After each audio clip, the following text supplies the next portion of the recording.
Hi all. நம்ம எல்லாருமே லைஃப்பில் ஒவ்வொரு கட்டத்தில் பயம், ஆங்ஸைட்டி இதெல்லாம் நம்ம வந்து ஃபேஸ் பண்ணியிருப்போம். ஸோ அதுலேருந்து நம்ம எப்படி வெளியே வரலாம்? இப்போ டேவிட் சங்கீதம் 27:1 சொல்கிற மாதிரி, கர்த்தர் என் வெளிச்சமும் என் ரட்சிப்புமானவர், யாருக்கு பயப்படுவேன்? கர்த்தர் என் ஜீவன் என் பலனானவர், யாருக்கு அஞ்சுவேன்னு நம்மளால தைரியமாக ஆனஸ்டாக சொல்ல முடியுமானா நம்மளால நிறைய பேரால் சொல்ல முடியாது. ஸோ எப்படி அந்த கான்ஃபிடென்ஸ் லெவலுக்கு வர்றது, எப்படி ஆங்ஸைட்டிலேருந்து வெளியே வர்றதுன்னு படிக்கும்போது ஒரு சைக்கலாஜிக்கல் அப்ரோச் கற்றுக்கிட்டேன். அதை தான் ஷேர் பண்ணலான்னு நினச்சேன். ஸோ நம்ம பார்த்தோன்னா ஃபஸ்ட்டு ஃபியருக்கும் ஆங்ஸைட்டிக்கும் என்ன வித்தியாசம்?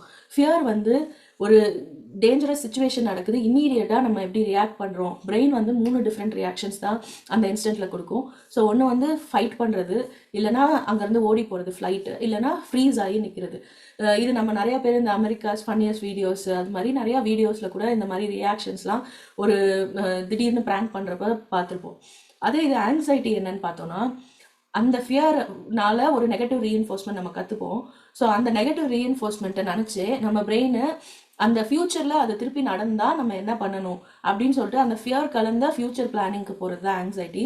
இதோட வேர்ஸ்ட் கேஸ் சினாரியோ தான் பேனிக் அட்டாக் அது மாதிரிலாம் வருது. இது எந்த வகையிலையும் நமக்கு யூஸ்ஃபுல்லாகவே இருக்காது. எப்போ பார்த்தாலும் வேர்ஸ்ட் கேஸ் சினாரியோஸே யோசிச்சுட்டு இருக்க மாதிரி இருக்கும். ஸோ இதுலேருந்து நம்ம எப்படி வரலாம் அப்படின்னா, ஃபர்ஸ்ட்டு நம்ம வந்து நம்ம கிட்ட என்னெல்லாம் ஆங்ஸைட்டி ஹேபிட் லூப்ஸ் இருக்குது அப்படின்றத நம்ம ஐடென்டிஃபை பண்ணி அதை நம்ம எழுத ஆரம்பிக்கணும். அதுக்கு ஃபர்ஸ்ட் ஒரு ட்ரிகர் இருக்கும். ஒரு அதை பற்றி நினச்சாலோ இல்லை அதை பற்றி யாராவது பேசினாலோ அந்த ஆங்ஸைட்டி ட்ரிகர் ஆகும். அதனால நம்மளோட பிஹேவியர் மாறும். ஸோ இப்போ எக்ஸாம்பிளுக்கு எடுத்துக்கிட்டோன்னா, எனக்கு வந்து நாய்னாலே பயம். ஸோ இப்போ எங்கேயாவது போகிறோம், அங்கே நாய் இருக்குது அப்படின்னு தெரிஞ்சிட்டாலே நான் அதுதான் என்னோட ட்ரிகர். உடனே நான் என்ன பண்ண ஆரம்பிப்பேன்னா, அதை பற்றி கவலைப்பட்டு அதை பற்றி புலம்பிகிட்டே இருப்பேன். இல்லைனா அங்கே நான் வந்தே ஆகணுமா, நான் வரல அப்படின்ற மாதிரி அதை அவாய்ட் பண்ண ட்ரை பண்ணுவேன். ஸோ அஸ் அ ரிசல்ட் டெம்பரரியாக நான் வந்து ஒன்று அந்த இடத்துக்கு போக மாட்டேன், இல்லைனா அங்கே போகிறனாலும் அவங்க யாராவது அதை கட்டி போடவோ இல்லை வெளியே என்கிட்ட வராத மாதிரி பார்த்துக்கிறதுக்கோ ஒரு டெம்பரரி ரிலீஃப் அந்த சுச்சுவேஷனுக்கு உருவாக்குவேன். இது என்ன ஆகுதுன்னா, டெம்பரரியாக தான் இது நடக்குதே தவிர எவ்ரி டைம் டாக்ன்ற டாபிக் வந்தாலே நான் இந்த லூப்பாக இதையே திருப்பி திருப்பி பண்ணிட்டு இருக்கேன். ஸோ இதுலேருந்து நான் எப்படி வெளியே வர்றது அப்படின்னு யோசிச்சா, என்னோட ட்ரிகரை இப்போ நான் ஐடென்டிஃபை பண்ணிட்டேன். ஓகே, டாக்னு நினச்சாலே இல்லை டாக்னு யாராவது சொன்னாலே உடனேயே நான் வந்து அந்த ஆங்ஸைட்டிக்குள்ளார லூப் ஹோல்குள்ளார போகிறேன். ஸோ என் பிஹேவியர் என்னவா இருக்குது, உடனே அதை பற்றி வரி பண்ணுறது, ஸ்ட்ரெஸ் ஆகுறது, அந்த சுச்சுவேஷனை விட்டு எப்படி வெளியே வருதுன்னு பிளான் பண்ண ஆரம்பிக்கிறதுக்குள்ளார என் மைண்டு போக ஆரம்பிச்சது. ஸோ இதை விட்டு நான் எப்படி வெளியே வரலாம் அப்படின்னா, ஃபர்ஸ்ட் நமக்கு அவேர்னஸ் வேணும். ஓகே, நான் இதை தப்பு பண்ணுறேன் இந்த விஷயத்தில் அப்படின்ற அவேர்னஸ் எனக்கு இருக்கணும். இன்னொன்று வந்து, அந்த டாக் என்னை எதுவுமே பண்ணல, அந்த டாக் என்ன மாதிரி டாக் எப்படி இருக்குன்னு கூட எனக்கு தெரியாது. ஆனாலும் நான் அந்த டாகை பற்றி பயப்படுறேன்றப்போ அது ஒரு தாட். அந்த தாட்டு நான் வந்து எனக்கு நடந்துருச்சுன்னு நினச்சி நம்பக்கூடாது. அது ஒரு தாட் தான் அப்படின்னு ரியலைஸ் பண்ணணும். இன்னொன்று, அது என் பாடியில் எப்படி ஃபீல் ஆகுது, நான் அதை பற்றி நினச்சாலே எனக்கு என்னெல்லாம் ஃபீலிங்ஸ் வருது, என் பாடி எப்படிலாம் ரியாக்ட் ஆகுது, நான் ஸ்டிஃபாக ஆறேனா, பயந்து போய் உட்காந்துருக்கேனா அப்படின்றத நம்ம கவனிக்க ஆரம்பிக்கணும். இப்போ இருக்க வேர்ல்டில் நமக்கு அவ்வளோ டிஸ்ட்ராக்ஷன் இருக்குது. இப்போவே ஒரு 2 நிமிஷம் எல்லாரையுமே அமைதியாக உட்காந்து உங்கள் உடம்புல என்னெல்லாம் நடக்குதுன்னு கவனிங்க அப்படின்னு கேட்டாலே ஒரு 2 மினிட்ஸ் கழிச்சு ஒருத்தவங்க எனக்கு முட்டியில் வலிக்கிற மாதிரி இருக்குது, என் தலை பாரமாக இருக்குன்னு ஒவ்வொருத்தரும் ஒவ்வொன்று சொல்லுவோம்ல. ஸோ அந்த அளவுக்கு நம்ம வந்து டிஸ்ட்ராக்டடாக இருக்கோம். நம்ம உடம்புல நம்ம பாடி ஒரு சிக்னல் கொடுத்துட்ருக்கு, அதை கூட நம்ம ஐடென்டிஃபை பண்ணாமல் இருக்கோம். ஸோ நம்ம அவேர்னஸை நம்ம வந்து பில்ட் பண்ணணும். அப்போ தான் இந்த ஓல்ட் பிஹேவியர்லேருந்து நம்மளால் வெளியே வரலாம். இன்னொன்று என்ன பண்ணணும்னா, அந்த சுச்சுவேஷன் அப்போ நோ நான் எங்கேயோ திடீர்னு டாக் வந்துருச்சு அப்படின்னு பயந்து போய் இல்லாமல் அதை க்யூரியாசிட்டியாக நம்ம மாற்ற ட்ரை பண்ணணும். என்ன ஆகுதுன்னா, நம்ம பிரெயினில் சயின்ஸ் பேசணும்னா, ஆங்ஸைட்டி வந்து பிளானிங் அபவுட் ஃபியூச்சர்னு தானே சொன்னேன். ஸோ பிளானிங் வந்து நம்ம பிரெயின் வந்து ப்ரீஃப்ரண்டல் கார்டெக்ஸ் பண்ணுது. அது வந்து ஒரு weakest part of the brain. So அது எக்ஸ்பீரியன்ஸ்னால பில்ட் ஆகிட்டே வர பார்ட்டு. என்ன ஆகும்னா, நம்ம ஃப்ரீக் அவுட் ஆகும்போது, பயப்படும் போது அந்த பார்ட் ஆஃப் பிரெயின் ஃப்ரீஸ் ஆயிரும். ஸோ உடனே நம்ம என்ன பண்ணணும் நமக்கு தெரியாது. அந்த இடத்துல பிளான் பண்ணி ஒரு விஷயத்த செய்யவே முடியாது. நம்ம வந்து அந்த ஃபியரோட ரெஸ்பான்ஸுக்கு தான் போவோம். ஃப்ளைட்டு, ஃபைட்டு இல்லை ஃப்ரீஸுக்கு தான் போவோம். ஸோ அப்படி இல்லாமல் க்யூரியாசிட்டிக்கு, இது எனக்கு எப்படி இருக்குது அப்படின்னு சொல்லிட்டு, இந்த டாகோட ஃபர் எப்படி இருக்குது, அது மாதிரி நம்மளோட பிரெயினோட தாட் ப்ராசஸை நம்ம ஸ்விட்ச் பண்ண நம்ம ட்ரை பண்ண ஸ்டார்ட் பண்ணணும். ஸோ இதெல்லாம் வந்து நான் ஒரு சைக்கியாட்ரிஸ்டோட ஒரு கான்டென்ட் தான் இது எல்லாமே. ஸோ அவர் என்ன சொன்னார்னா, அவர் மெடிக்கல் ஸ்கூல்ல சைக்கியாட்ரி படிச்சுட்டு இருக்கப்போ அவருக்கு பேனிக் அட்டாக்ஸ் வருமா.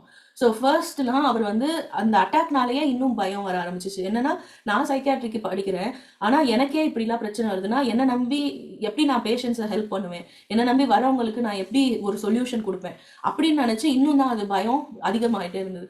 ஸோ அவர் கியூரியாசிட்டிக்கு அதை இது பண்ணும்போது, ஓ பேனிக் அட்டாக் வந்தால் தலையில் இப்படி தான் வலிக்குமோ, எத்தனை பேஷண்ட்ஸ் என்னோட பேஷண்ட்ஸ்க்கு இப்படி இருக்குன்னு தெரியலையே, பேனிக் அட்டாக் வந்தால் எதுவுமே யோசிக்க முடியாது போல. ஸோ அவர் வந்து அது எல்லாத்தையும் ஒரு லேர்னிங் ப்ராசஸாக எடுத்துக்கிட்டாரு. So he was open to learning. அதுலேருந்து கற்றுக்கிட்டது அவருக்கு ஃப்யூச்சரில் பேஷண்ட்ஸ் பார்க்கும்போது ரொம்பவே ஹெல்ப்ஃபுல்லாக இருந்துச்சு. ஸ்லோவாக அந்த பேனிக் அட்டாக்லேருந்து வெளியே வர்றதுக்கு அந்த கியூரியாசிட்டி குவெஸ்டன்ஸ் ஹெல்ப் பண்ணுச்சு அப்படின்னு சொல்லிட்டு சொல்லியிருந்தாரு. இன்னொன்று நம்ம என்ன பண்ணணும்னா, நம்ம செல்ஃப் ஜட்மெண்டலாக இருக்காமல் நம்மக்கிட்டே நம்ம கைண்டாக இருக்கணும். இது எல்லாமே ஒரு ப்ராசஸ் தான். நமக்கு இம்மீடியட்டாக ரிசல்ட் வரல, நான் வில் பவரால் ஜெயிச்சிருவேன், நான் இன்னைக்கு நான் நாயை வந்தால் பயப்பட மாட்டேன், நான் உட்காந்துருக்கலாம், ஜெயிக்க முடியாது. ஸோ அது ஒரு ப்ராசஸ். அதனால நான் வந்து என்கிட்ட ஜென்டிலாக இருக்கணும், கைண்டாக இருக்கணும். அதுலேருந்து நான் என்ன கற்றுக்கலாம் அப்படின்றதுல நம்ம இருக்கணுமே தவிர நம்மளே நம்ம கிரிட்டிசிசம் பண்ணிக்க கூடாது. இப்போ நிறைய பேர் அந்த மோடுக்கும் நம்ம போயிடுறோம், எக்ஸ்ட்ரீமுக்கு. என்னன்னா, நம்மளே நம்ம நான் ஏன் இப்படி இருக்கேன், நான் ரொம்ப மோசமா இருக்கேன் அப்படின்னு. ஆனால் இதையே ஒரு தேர்ட் பர்சனை பார்த்து நம்ம கமெண்ட் பண்ணுவோமா? அப்படி பண்ண மாட்டோம்னா நம்மளை பார்த்து நம்ம அந்த மாதிரி கமெண்ட்ஸ் பாஸ் பண்ணுறதை அவாய்ட் பண்ண ஆரம்பிக்கணும். இன்னொன்று, இது எல்லாமே ப்ராக்டிஸ் தான். நம்ம எவ்வளோக்கு எவ்வளோ ப்ராக்டிஸ் பண்ணுறோமோ அவ்வளோக்கு அவ்வளோ இது வந்து நம்மளால ஜெயிக்கிறதுக்கு நமக்கு ஹெல்ப் பண்ணும். இதெல்லாமே சைக்கியாட்ரிக் அப்ரோச் நம்ம பார்த்துட்டோம். இன்னொன்று இதில் எக்ஸாம்பிள் சொல்லணும்னா, நம்மளோட ஃபீலிங்ஸ் எப்படி இருக்குது. ஒரு ஸ்மோக்கரை நெக்ஸ்ட் டைம் ஸ்மோக் பண்ணும்போது அது எப்படி இருக்குது, ஃபீல் ஆகுது அப்படின்னு சொல்லிட்டு கவனிச்சுட்டு வர சொல்லியிருந்தாராம். யூஸ்வலாகவே ஸ்மோக்கிங்கை விட்டு வெளியே வர்றது ரொம்ப கஷ்டம், நம்ம எல்லாருக்குமே தெரியும். ஆனால் அவங்க அந்த ஆக்ஷனை பண்ணும்போது அவேராக இருந்தவர், அவ்வளோ வருஷம் ஸ்மோக் பண்ணவர் வந்து சொன்னாராம், ஸ்மெல்லும் கெமிக்கலாக ஒரு மாதிரி தான் இருக்குது, நல்லா இல்லை, டேஸ்ட்டும் நல்லாவே இல்லை, ஏதோ கெமிக்கலை சாப்பிட்ட மாதிரி இருந்தது, யக் அப்படின்ற ஃபீலிங். ஸோ அந்த யக்குன்ற ஃபீலிங் வந்து இன்னுமே ஹெல்ப்ஃபுல்லாக இருக்கும் அந்த சைக்கிளை விட்டு வெளியே வரும்போது. ஏன்னா அதுக்கப்புறம் இது நம்ம நிறைய குழந்தைங்க கிட்ட பார்த்துருப்போம். பாவக்காவோ இல்லை அவங்களுக்கு பிடிக்காத ஏதோ ஒரு வெஜிடபிளோட டெக்ஸ்டரோ ஸ்மெல்லோ இல்லை டேஸ்ட்டோ அவங்க ஃபர்ஸ்ட் டைம் ட்ரை பண்ணும்போது அவங்களுக்கு அந்த யக்கு ஃபீலிங் வந்துருந்துச்சுன்னா அதுக்கப்புறம் அவங்கள திருப்பி அதை சாப்பிட வைக்கிறது ரொம்ப கஷ்டம் இல்லை. ஸோ அந்த மாதிரி தான் நம்ம அவேர்னஸோட நம்ம வந்து ட்ரை பண்ணோன்னா நமக்கு அந்த யக் ஃபீலிங் அது மாதிரி ஒரு ஃபீலிங் அந்த இதை மேலே வந்துருச்சுன்னா நம்ம அந்த லூப் ஹோல்குள்ளார போகாமல் நம்ம அதை விட்டு வெளியே வரலாம், அந்த சைக்கிளை நம்ம பிரேக் பண்ண முடியும். ஸோ இது ஃபுல்லாக சைக்காட்ரிக்காக பார்த்துட்டோம். பிப்ளிக்கல் அப்ரோச்னு பார்த்தோம்னா டேவிட் தான் ரொம்ப நல்லா இருந்தது. நிறையா சாம்ஸ் 55 4-6 பார்த்தோம்னா, என் இருதயம் எனக்குள் வியாகுலப்படுகிறது, மரண திகில் என் மேல் விழுந்தது, பயமும் நடுக்கமும் என்னை பிடித்தது, அருக்களிப்பு என்னை மூடிற்று, அப்பொழுது நான் எனக்கு புறாவை போல் சிறகுகள் இருந்தால் நான் பறந்து போய் இளைப்பாருவேன். கிளியரா தெரியுது டேவிட் ஒரு அந்த ஃபியர் அண்ட் ஆங்ஸைட்டி தான் ஃபீல் பண்ணிட்டு இருக்காரு. அவர் அந்த இடத்துல இருந்து ஓடி போகணும் அப்படின்ற மாதிரி அவருக்கு இருக்கு, ஆனால் போக முடியல. அந்த சாங் ஃபுல்லாவே படிச்சாலே அவர் என்ன பண்றாருன்னா, அவரை சுத்தி எல்லாமே நெகட்டிவா இருக்கு, எனிமீஸ் இருக்காங்க, பிட்ரே பண்ணிட்டாங்க, ஆனாலும் அவர் சொல்ற வார்த்தைகள் எல்லாமே அதை பாசிட்டிவா மாத்தி காட் எனக்காக பண்ணுவாரு, என் எனிமீஸ் எல்லாம் அவர் வந்து விழ செய்வாரு, அவங்க இப்படி விழுந்துருவாங்க, அவங்களுக்கு இது மாதிரி நடந்துரும், அவங்க என் மேல கை போட முடியாது, அந்த மாதிரி தான் அவர் வந்து நிறைய சொல்றாரு. அந்த சாமோட 22வது வசனம் பார்த்தோம்னா, கர்த்தர் மேல் உன் பாரத்தை வைத்து விடு, அவர் உன்னை ஆதரிப்பார், நீதிமானே ஒரு போதும் தள்ளாட விட்டார். ஸோ ஆக்சுவலாக அவர் வந்து அவருக்கே தான் இந்த வசனத்தை சொல்லிக்கிறார். அவர் நமக்கு அட்வைஸாக சொல்லலை. அவரோட இருதயம் அவ்வளோ வியாகுலத்தில் இருக்கு.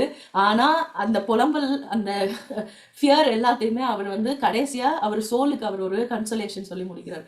அதே மாதிரி தான் சாம்ஸ் 27:1 பார்த்தோம்னா, ஃபர்ஸ்டே பார்த்த மாதிரி, கர்த்தரன் வெளிச்சமும் என் ரட்சிப்புமானவர், யாருக்கு பயப்படுவேன், கர்த்தரன் ஜீவனின் பலனானவர், யாருக்கு அஞ்சுவேன்.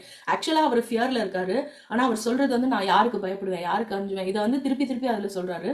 கடைசியாக 14th verse பார்த்தோம்னா, கர்த்தருக்கு காத்திரு, அவரும் இருதயத்தை ஸ்திரப்படுத்துவார், திடமனதா இருந்து கர்த்தருக்கே காத்திரு. ஸோ அவருக்கே அவர் வந்து வெயிட் ஆன் த லார்ட், அவர் வந்து உனக்காக பண்ணிடுவாரு அப்படின்ற மாதிரி தான் டேவிட் வந்து பேசிட்டு இருக்காரு. ஸோ நம்மளும் இதுல இருந்து என்ன கத்துக்கலாம்னா, இதையும் சைக்காட்ரிக் அப்ரோச்சை சேர்த்தோம்னா அந்த அவேர்னஸ் நமக்கு முக்கியம். காட் ஏன்னா நமக்கு பயமுள்ள ஆவியை அல்ல, பலமும் அன்பும் தெளிந்த புத்தியும் உள்ள ஆவியை தான் கொடுத்துருக்கிறார். ஃபர்ஸ்ட் ஆஃப் ஆல், நான் இப்படி பயந்த சுபாவம் எனக்கு இருக்கு அப்படின்றத நான் அக்செப்ட் பண்ணி வச்சுக்க கூடாது. அது இல்லாம காட் எனக்கு வந்து அப்படி கொடுக்கல, நான் தான் தேவையில்லாம இப்படி இருக்கேன், அதை விட்டு நான் வெளியே வரணும் அப்படின்ற எண்ணம் எனக்கு வேணும். அப்பதான் நான் அதுல இருந்து வெளியே வரவே முடியும். யோசிச்சு பார்த்தோம்னா, இந்த உலகத்திலேயே ஒரு மனுஷன் எதுவுமே இல்லாம, சாப்பாடு இல்லை, அடுத்த நேரம் என்ன பண்ணுவோன்னு தெரியாது, ட்ரெஸ் இல்லை, அப்படிப்பட்ட மோசமான சூழ்நிலையில இருந்தாலும் ஒரு மனுஷனால சந்தோஷமா சமாதானத்தோட இருக்க முடியும்னா அது ஒரு கிறிஸ்டியனால தான். ஏன்னா பைபிள் எடுத்துக்கிட்டோம்னா காட் அவ்வளோ சொல்றாரு, அந்த குருவியை பாரு, நான் அதை ஃபீட் பண்றேன் உனக்கு ஃபீட் பண்ண மாட்டேனா, பூக்கு ட்ரெஸ் பண்ணி விட்டுருக்கேன் ஒன்ன ட்ரெஸ் பண்ண மாட்டேனா, பயப்படாதன்னு 365 டைம் சொல்றாரு. அவர் எல்லாமே பார்த்துப்பேன், அவர் கேர் பண்றேன்னு சொல்றாரு, கண்ணன் மணி போல வச்சிருக்கேன்னு சொல்றாரு. இவ்வளோ நம்மளை சுத்தி அவ்வளோ கம்ஃபர்டிங் வேர்ட்ஸ் இருந்தாலும் நமக்கு ஏன் இந்த பயம் வேணும்? ஸோ நமக்கு அதை விட்டு வெளியே வரணுன்ற அவேர்னஸ் நமக்கு ரொம்ப முக்கியம். அடுத்தது, அது மாதிரி ஒரு சுச்சுவேஷனுக்குள்ள கோ த்ரூ பண்றோம்னா அதை வந்து காட்ஸ் வேர்டால நம்ம ரீப்ளேஸ் பண்ண கத்துக்கணும். இதுதான் தாவீது வந்து அவர் அவ்வளோ மோசமான சுச்சுவேஷன், லைஃப் அண்ட் டெத் சுச்சுவேஷன்லாம் ஃபேஸ் பண்ணும்போதெல்லாம் அந்த பயத்தை ஓவர் கம் பண்ண அவர் அதை தான் பண்ணிட்டே இருக்காரு. சங்கீதத்துல பாட்டா புலம்பி இருக்காரு, பாட்டா பாடி இருக்காரு, பாட்டா அவர் வந்து பாசிட்டிவ் ரீஎன்ஃபோர்ஸ்மெண்ட்டும் அவ்வளோ பண்ணியிருக்காரு. சங்கீதம் 139 23-24 பார்த்தோம்னா, search me O God and know my heart, test me and know my anxious thoughts, point out anything in me that offence you and lead me along the path of everlasting life. இதை நம்மளால everyday ப்ரேயரா பண்ண முடியுமா? God என்னை தேடி பார்த்து எனக்கு இது மாதிரி ஆங்ஷியஸ் தாட்ஸ் இருக்கு, எனக்கு ஆங்ஸைட்டி இருக்கு, ஃபியர் இருக்குன்னா, அது உங்களுக்கு அகேன்ஸ்டா இருக்குன்னா அதெல்லாம் நீக்கி போட்டு என்னை நீதியின் பாதையில நடத்தி கொண்டு போங்கன்னு சொல்லிட்டு நமக்கு எவ்ரிடே ப்ரேயரா அதை பண்ண முடியும்னா சீரியஸா அது நம்ம லைஃப்ல ரொம்பவே ஹெல்ப்ஃபுல்லா இருக்கும். ஃபைனலா நம்ம நமக்கே கைண்டா இருக்கணும். இது ஒரு ஜேர்னி தான், இது ஒன் டைம் ப்ராசஸ் இல்லை. இது நம்ம ஒவ்வொரு லைஃப் எக்ஸ்பீரியன்சஸ்ல எது நம்மளை ட்ரிகர் பண்ணும், எதனால நம்ம அப்படி பிஹேவ் பண்ணுவோன்னே தெரியாது. ஆனா அந்த அவேர்னஸ் நமக்கு வேணும். அது மாதிரி கோத்ரூ பண்றோம்னா நமக்கு நம்மளே கைண்டா இருக்கணும். ஏன்னா மார்க் 12 ஜீசஸ் சொல்லிட்டு போன 2 கட்டளையில 2வது கட்டளை love your neighbour as your செல்ஃப்ன்றது தான்.